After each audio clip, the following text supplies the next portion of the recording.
राम राम सारा ने हर हर महादेव। प्रवचन सरिता के एक और नए अध्याय में आप सबका स्वागत है। आशा करता हूँ कि सब स्वस्थ होंगे, सह परिवार और भगवान की कृपा आप पे बनी रहे, यही मंगल कामना है। तो आज हम विषय शुरू करते हैं अपना। आज का जो विषय है वो बिल्कुल एक बहुत गंभीर विषय है जो आजकल सबके घर में चल रहा है। विषय ये है कि प्रश्न ये आया कि जो घर में है क्या सोनी कलेश है वो ख़त्म नहीं हो रहा, उसका मेन रीज़न क्या है कलेश होने का और उसका ख़त्म होने का के समाधान लेकर मतलब उसका। तो भाई मैं आज जितना मेरे में बुद्धि उसका प्रयोग करके इसका उत्तर देने का प्रयत्न करूँगा। तो भाई इस समस्या का मेरे हिसाब से है ना जो मेन समाधान लेकर का वो है आदमी का मौन। क्योंकि आदमी अगर एक दूसरे की बात का हर एक बात का उल्टा जवाब देगा तो ये लड़ाई है जो घर अकेले से ये बुझ जाए ना आगा। मेरे हिसाब से इसी समस्या का नहीं मौन है जो वो संसार की ज़्यादातर जो ये सामाजिक समस्या चल रही हैं इसका मेन जो समाधान है वो मौन है। क्योंकि जो आदमी मौन रहेगा, एक आदमी बोल रहे ना गा, ये तो आपने सुना भी होगा सामान्य भाषा में भी कि एक चुप सोया ना रहा है। तो दूसरा आदमी उसने कब तक अपशब्द कहेगा, कब तक बोलेगा, वो भी एक दिन छक लेगा और वो भी मौन हो जाएगा। तो मौन रहने के अपने बहुत सारे फायदे हैं। ना केवल ये फायदा है कि इस तरह आपने ये सामाजिक शांति मिलेगी, पारिवारिक शांति मिलेगी। दूसरा फायदा ये भी है कि आप सारा दिन इधर उधर की बात जो लगाते रहे हैं तो हमारा मन भी उन बातों में रम जा है और वो जो सबसे ज़रूरी काम इस सृष्टि में करने आए हम उस भगवान सच्चिदानंद का भजन परमात्मा का उसने भी हम भूल जाए हैं। तो मौन रहता आदमी का के है ना केवल मतलब पारिवारिक शांति मिलेगी पर उसकी आध्यात्मिक उन्नति में भी मौन बहुत ज़्यादा सहायक होगा।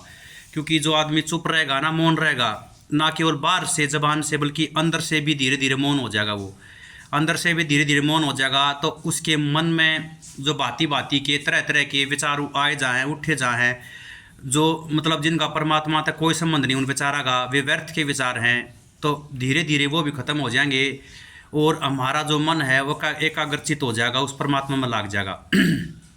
मैं एक और उदाहरण द्वारा आपने समझाऊँ हूँ बिल्कुल सरल भाषा में।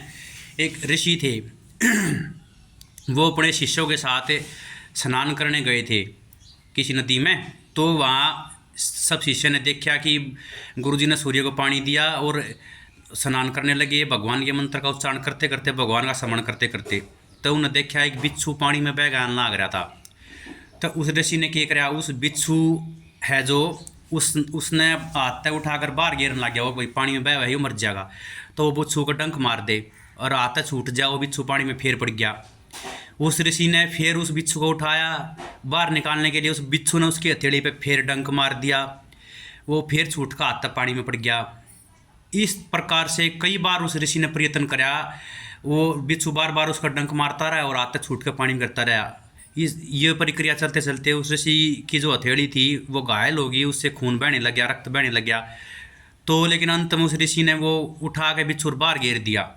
तो उसके शिष्य यह चीज़ देखने लग रहे थे जिन वो परमात्मा की ज्ञान के बारे में, दर्शन के बारे में, राजनीति के बारे में, आर्थिक जगत के बारे में उस मतलब भांति भांति शिक्षा देता था गुरु।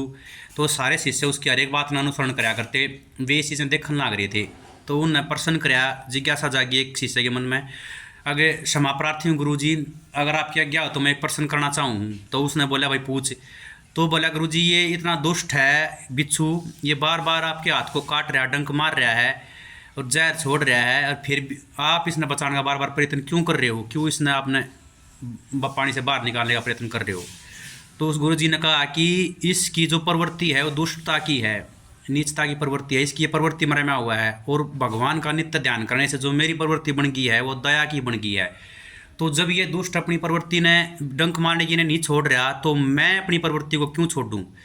तो इससे आपने क्या अर्थ निकला, इससे हमने इसका भावार्थ ये निकला कि अपनी प्रवृत्ति बना ले धीरे धीरे अभ्यास के द्वारा कि हम केवल परमात्मा का अंश हैं और उसी का स्मरण करने और उसी को प्राप्त करने आए हैं।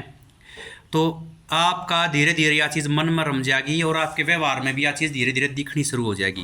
व्यक्ति दूसरा आदमी आपको अपशब्द कर रहा कुछ भी कर रहा है, आप उस चीज़ पर ध्यान ना दो और अपने परमात्मा में निरंतर ध्यान लगाए रहो और अपना शांति बनाए रखो और मौन धारण करो।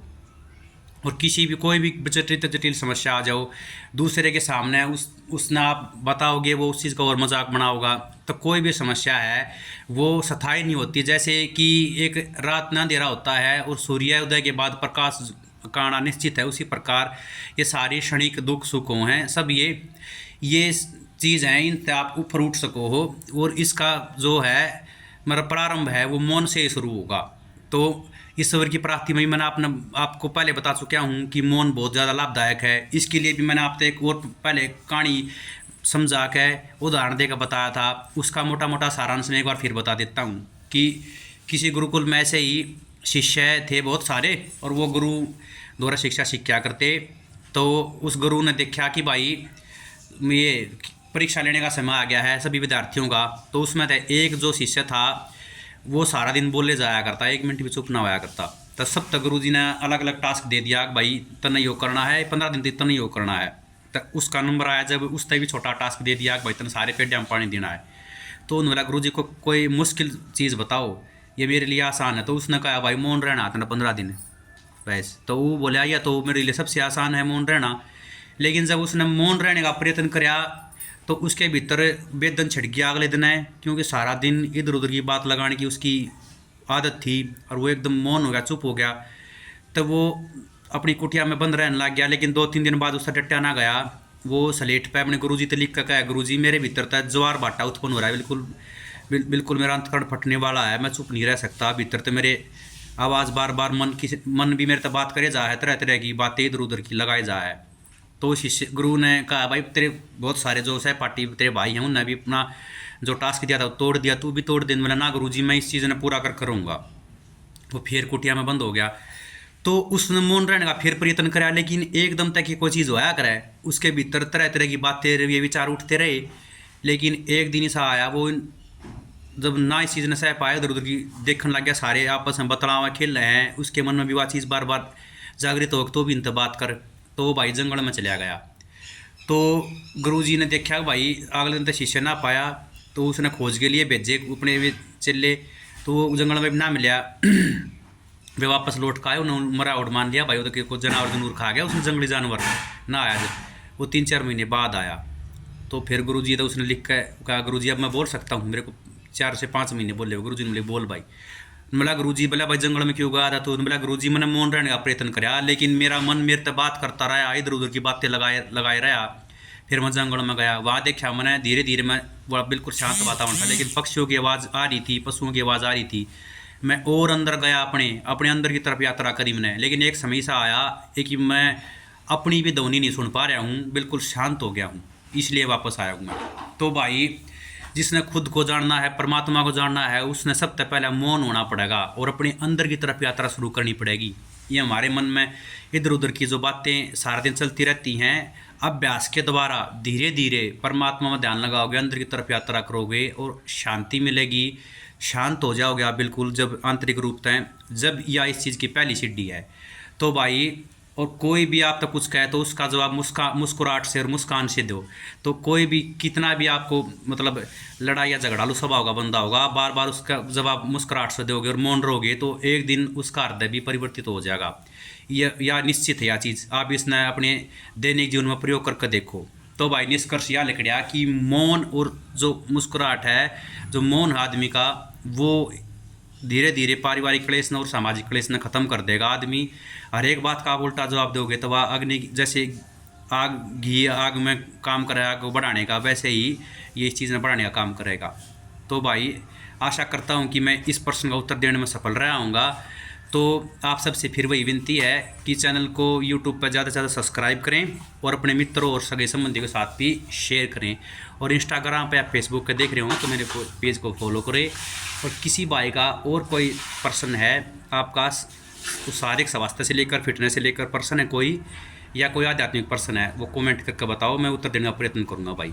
हर महादेव, जय श्री राम। आज के लिए इतना ही। एक नए अध्याय में आपसे फिर मुलाकात होगी, तब तक भगवान का स्मरण करते रहें और अपने परिवार का ध्यान रखें। जय श्री राम। हर हर महादेव।